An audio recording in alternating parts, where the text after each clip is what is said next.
Assalamualaikum warahmatullahi wabarakatuh. Kami kelompok 8 mata kuliah Hygiene Industry K3 kelas 5C akan membahas mengenai analisis kasus low back pain di industri kain tenun Benggala Barat, India. Kelompok kami terdiri dari 4 anggota yaitu Tasbiatul Husna, Amanda Hoirunisa, Ali Rahmatullah Malik, dan Junianto Patra.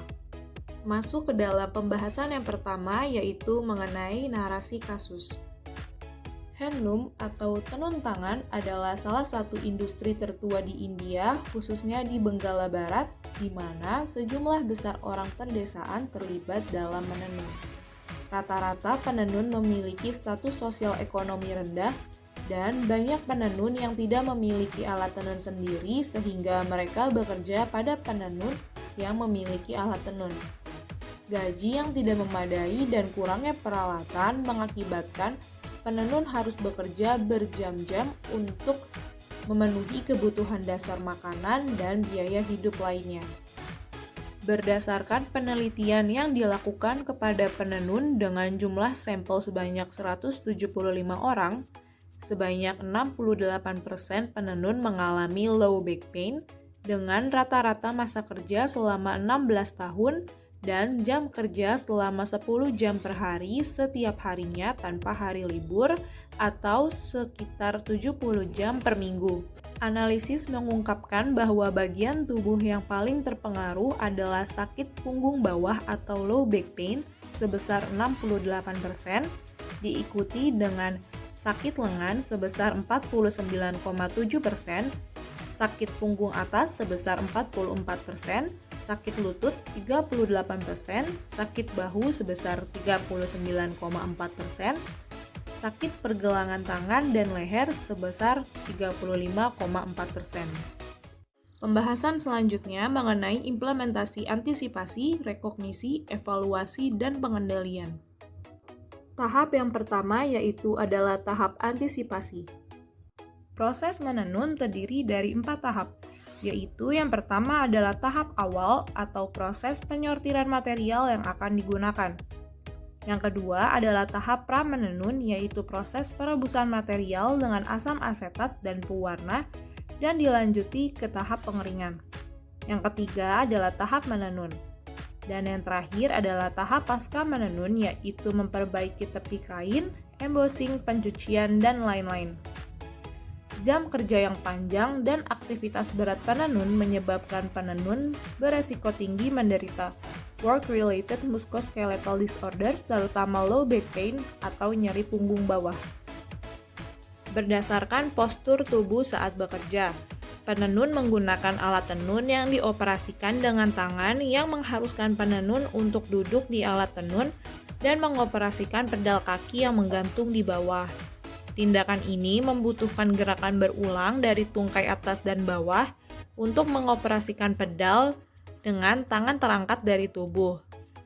Selain posisi kerja yang tidak ergonomis, pekerja terkena polusi suara dan debu selama proses bekerja. Gambar-gambar ini adalah gambaran dari postur tubuh penenun saat bekerja. Berdasarkan bahan yang digunakan saat proses produksi, ada beberapa bahan kimia yang digunakan dan dapat berbahaya bagi penenun, yaitu asetik asid atau asam asetat dan pewarna kain yang digunakan pada saat tahap pra-menenun. Tahap yang kedua adalah rekognisi. Rekognisi adalah mengenali bahaya di tempat kerja secara lebih detail dan komprehensif dengan menggunakan suatu metode. Tujuan dari rekognisi yang pertama mengetahui karakteristik suatu bahaya secara detail baik dari segi sifat, kandungan, efek, severity, pola pajanan, dan besaran. Yang kedua, mengetahui sumber bahaya dan area yang berisiko.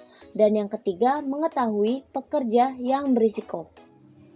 Pada tahap rekognisi, kelompok menggunakan metode job safety analysis, yaitu mengkaji sistematis dan bertahap terhadap semua potensi kejadian berbahaya yang terdapat di tiap langkah kerja.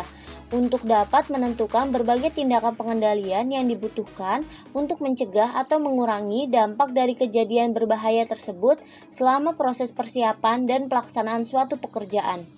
Urutan kerja pada penenun kain yang pertama adalah perebusan serat kain dengan larutan asam asetat dan pewarna pakaian.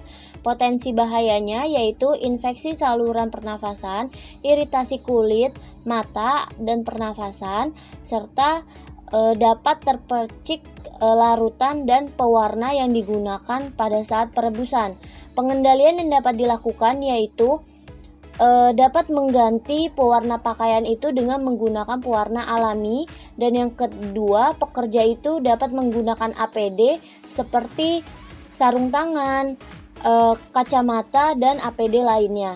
Yang kedua adalah menenun kain secara tradisional atau tanpa mesin. Nah, potensi bahaya pada urutan kerja ini yaitu pekerja beresiko menderita atau mengalami penyakit muskuloskeletal, yaitu dapat seperti nyeri, LBP, neck pain, dan sebagainya, serta pekerja dapat merasakan atau beresiko pegal-pegal.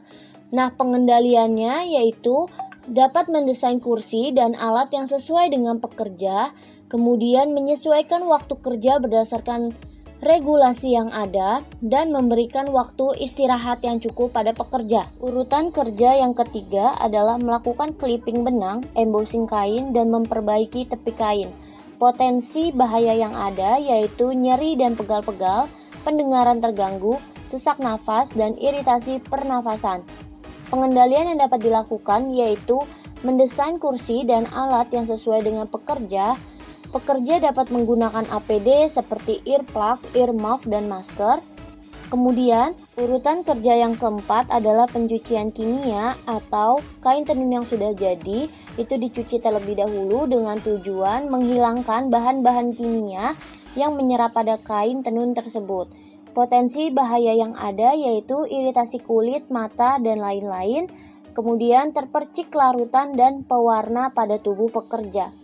Langkah pengendalian yang dapat dilakukan yaitu menggunakan pewarna alami atau dapat mensubstitusikan pewarna pakaian menjadi pewarna alami.